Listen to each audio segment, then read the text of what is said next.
Hi, I'm Cash the Composer, and I'm writing a musical about Lavinia Fisher. In my research, I've come across numerous pieces of evidence that pretty much prove, just in time for Juneteenth, that Lavinia was a black woman. There are documents that show her chain of custody being bought and sold, identifying her as Negro. There is a skull which was held by the South Carolina Medical Society that is more likely than not Lavinia's, a society which was in fact headed by the same man who purchased her, a man who felt he owned her and had a right to her body even after her death. And based on this skull, an artist reconstructed Lavinia's face using the markers of a person of African descent. Here she is, Lavinia Fisher, finally given her face again. Now let's address the elephant in the room here. I am white, pretty obviously so. I am ethnically of European descent, with nary a drop of non-Caucasoid blood in my family tree. I grew up in a white household in a predominantly white city. All this to say, I am not black. Given this discrepancy, I've had to field a number of questions and admonishments over and over again. How are you going to write a black story if you're white? You should leave this black story to a black writer. You can't write it since you're white. Are you going to pair up with a black writer to make sure it's written correctly? Isn't writing a black story as a white woman appropriation? You're exploiting a black tragedy. That isn't right. How are you going to keep her from falling into a stereotype? How are you going to avoid romanticizing the pre-civil rights era? The trope of a slave falling for her master is ick. You can't do that. How dare you take away a black story from the black community? And more. A lot more. Now, if you don't want to watch the rest of the video, I'll go ahead and summarize it here. Yes, I am white. Yes, I'm still gonna write her story. Yes, I am doing my due diligence to make sure I do it right. And no, I don't think I'm doing anything wrong, and if you disagree, well, all press is good press, right? If you want to yell at me and tell me how wrong I am, go ahead and subscribe so you can do it in the comments of every video that I release. If you want to give me a chance, well, still, go ahead and subscribe. I post every other week. So let's start at the very beginning. It's a very good place to start. The biggest question is, this is the story of a black woman. Can I, a white woman, write this story instead of a person in the black community? Yeah, I think I can. First, let's address the issue of exclusion. I am not the first person to write a version of her story. I'm not even the first to realize that she was black. I believe that honor goes to Bruce Orr, author of 6 Miles to Charleston, and I won't be the last either. The great thing about this story is that it happened 200 years ago. Every aspect of it is in the public domain in one form or another, so anybody can do this any number of times. Me writing it does not take the story away from a person in the black community. Any black writer can still write their own thing, and it will be different from mine and all the others that have come before. Now let's talk about the black perspective. There are two sides to this. The first, one might argue that I shouldn't write it as I'm a white person and I can't have the perspective of a black woman. This is inherently a flawed and frankly racist idea. Not reverse racist towards white people, that doesn't exist, but towards people of color. Saying that white people can't or shouldn't write stories about people of color is a great excuse to use to ensure that white people only ever write stories about white people, which is a huge issue in every creative industry, at least in Western media, of which I'm aware. White people shouldn't be able to use this excuse to justify making all of their characters white, so let's not keep repeating it, shall we? And the second, one might argue that I can write it, but only if I partner with a black writer. This is what I'd like to call the black friend fallacy. You know, the whole, I can't be racist, several of my best friends are black argument that a person uses when they're called out on their racism. That's the argument here, effectively, that I could only justify writing the story if I use a black writer's name beside mine to make my work valid, without actually putting in the work myself. Not only is that incredibly awful, putting the weight of sensibility on a black person solely because of the color of their skin and for the sake of their name, it's also a huge insult. This time, an insult to me, that I'm somehow not willing to put in the work myself and want to offload responsibility onto a black person. Yeah, I shouldn't have to explain why that's problematic. The answer here is that yes, I can write this story, as I'm not writing it instead of letting a person in the black community do it. I'm not keeping anyone else from it. In fact, I've been very publicly sharing every aspect of writing the darn thing since the very beginning. Transparency and honesty are the key here, and this is where I'm gonna be real with you. I do not know the black perspective, and I will never perfectly understand it, nor will I claim to. But what I will do is try. I'm going to do everything I can to be sensitive to the nature of this story. The fact that it is about a black woman, a freed slave who was condemned to be hanged, her story perverted after her wrongful death, that does not escape me.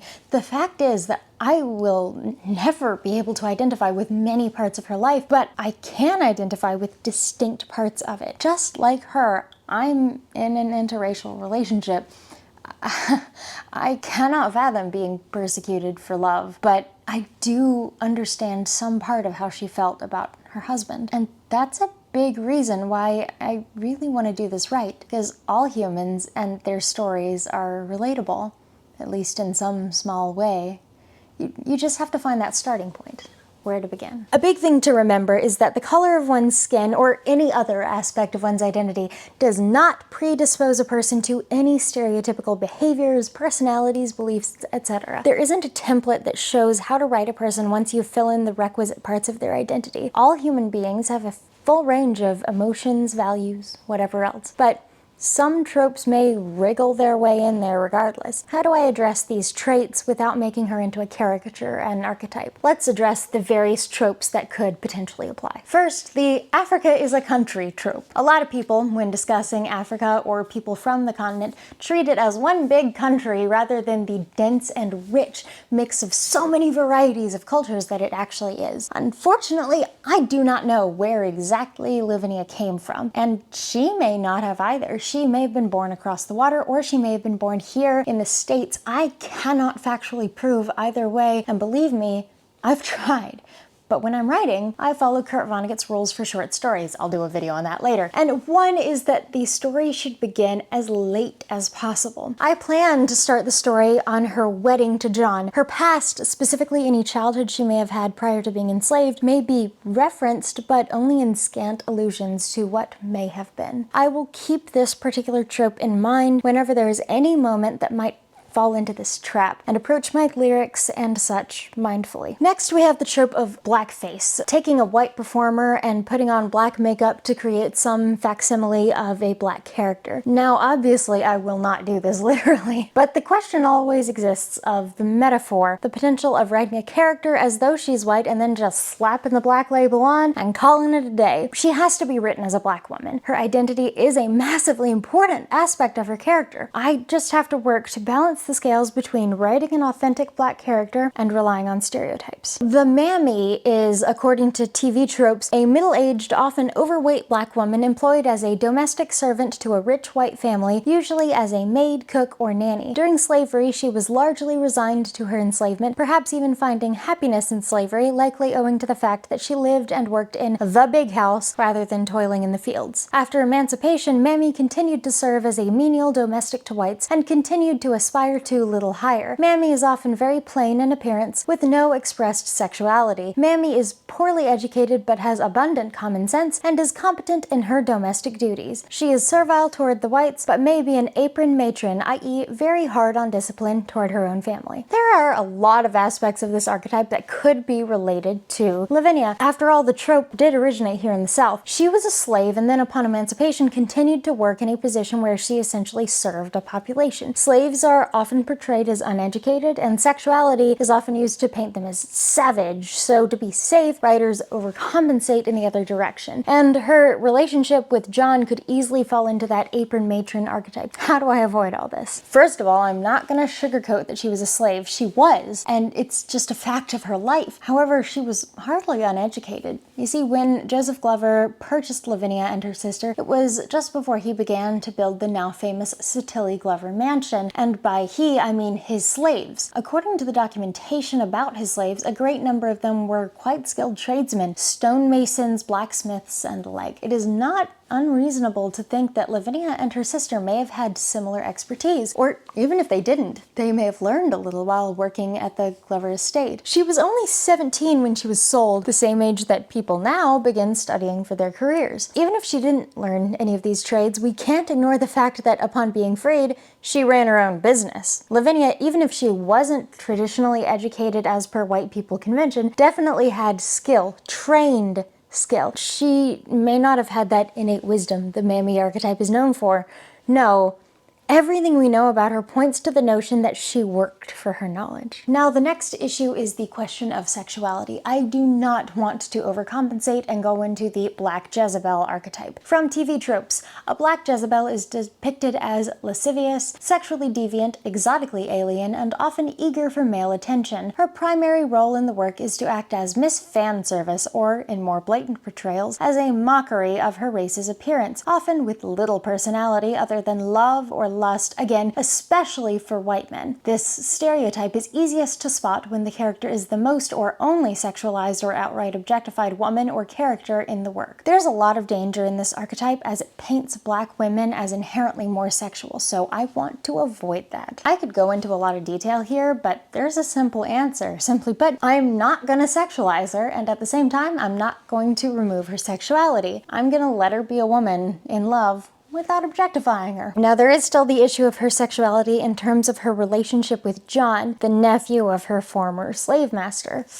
There is a whole trope about this, actually, quite a few of them, that the white character wants to free the slaves but can't for whatever reason, and treats the slaves kindly and are part of some type of underground railroad type operation, that the slave is happy and their master is kind. Well, the issue here is that if the master was truly kind and the slave was truly happy, the master would free the slave and the slave would continue to work anyways. And yet they don't. And they wouldn't. Then there's the issue of an unequal pairing, aka a power imbalance, a relationship where one party has significant power over the other in a way that in the modern world would be frowned upon, as the superior may abuse their power. The white man has personal issues happening and turns to the slave as an erotic distraction, eventually falling for her. Or it's just romantic and the writer relies on the aw factor to avoid criticism. Or it's a kink. So to avoid all of that, I'm not gonna try to sidestep the issue. I'm going to address the issue head on.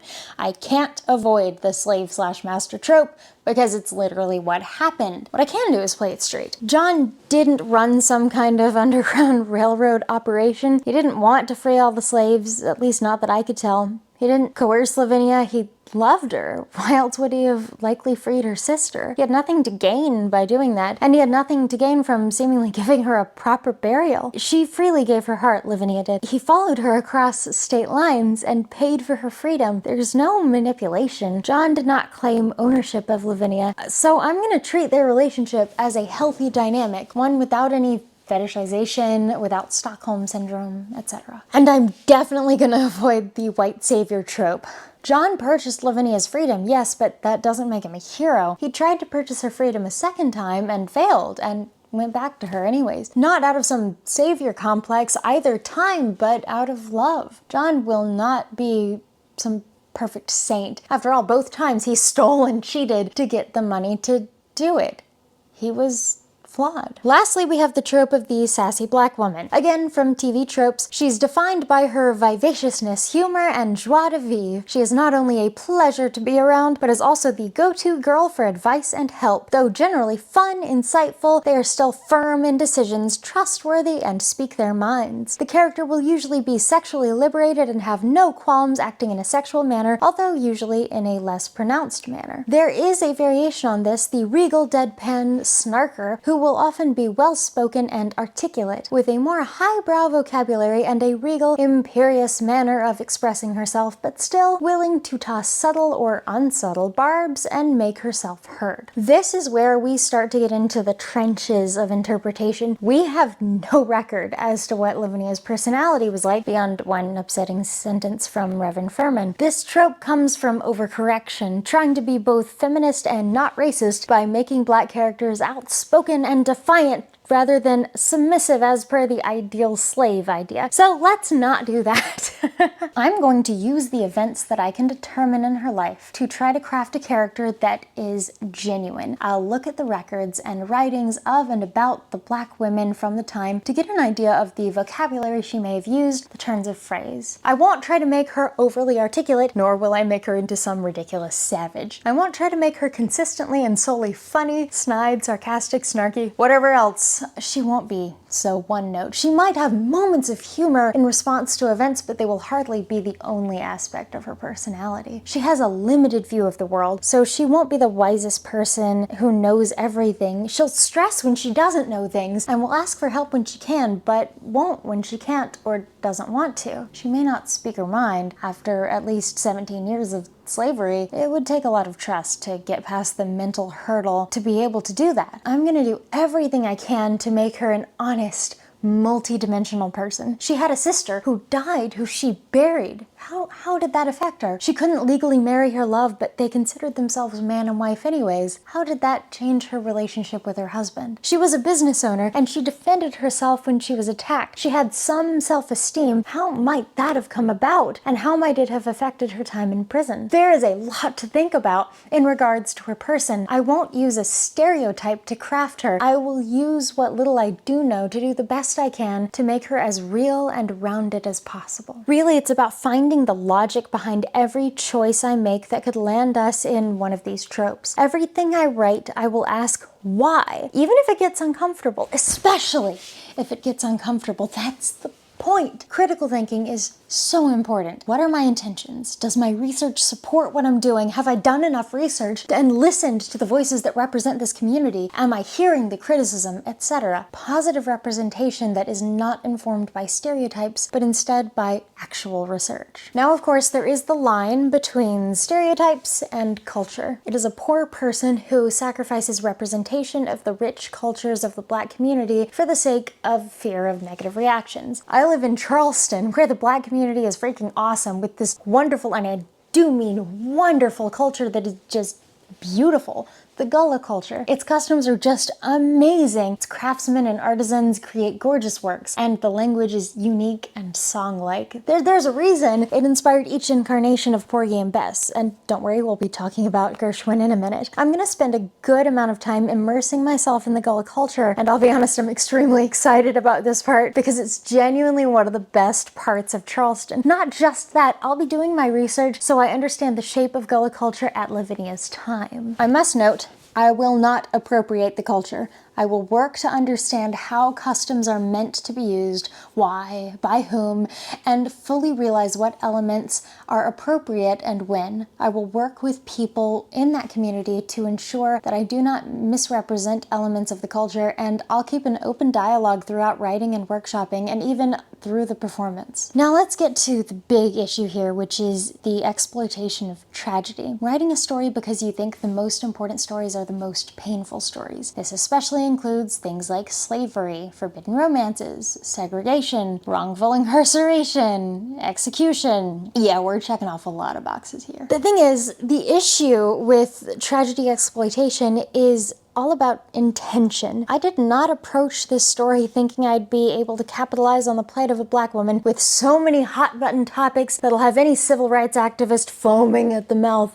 No. I initially intended to do this project because I wanted to write my own Sweeney Todd. I wanted to write a fun, silly murder romp. I already wrote a depressing epic. I wanted to do something delightful and ridiculous and funny. I did not intend to do this kind of f***ed up Romeo and Juliet. But regardless of my intentions, it doesn't change the fact that, yeah, I am in fact capitalizing on the plight of a Black woman. Her story is incredibly impactful, especially due to her race. Marginalized audiences don't need more reminders of past tragedies. They need stories of hope, right? Well, it's something that I want to treat with respect. It is a tragedy. It's also a story of hope. At no point did Lavinia and John ever stop loving one another. They embraced just before they died. And even though it's been over 200 years, I'm still fighting to protest Lavinia's innocence. I mean, you can't have hope, love, and empowerment without despair, hate, and oppression. What I will not do is treat Lavinia's enslavement as a universally applicable parable. She will not be some icon, some token representative of the plight of the African slaves. She will be one woman, and yes, her ethnicity plays a major role in why she faced the issues she faced, not just the slavery, but the racism and the lynch mob and the execution, but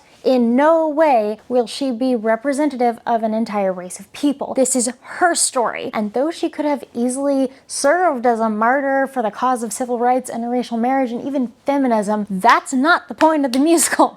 I likened her story to Romeo and Juliet. That play isn't about the struggles between two feuding communities for the sake of the communities, but for the sake of the feud. They were overcome by love, and at the same time, that love was destroyed by their hatred. Or passion can control one's life, whether it's love or violence. I'm not gonna go into this trying to create a moral lesson, but if one comes out of it, I expect it to be a similar take. Perhaps that love is a thing you choose over and over again, not something that happens to you, but something you must do every day. Perhaps that history is written by the victors, and that with each victory, we must revisit the past. Perhaps that Charleston just has a rich history, one that needs to be respected. I don't know.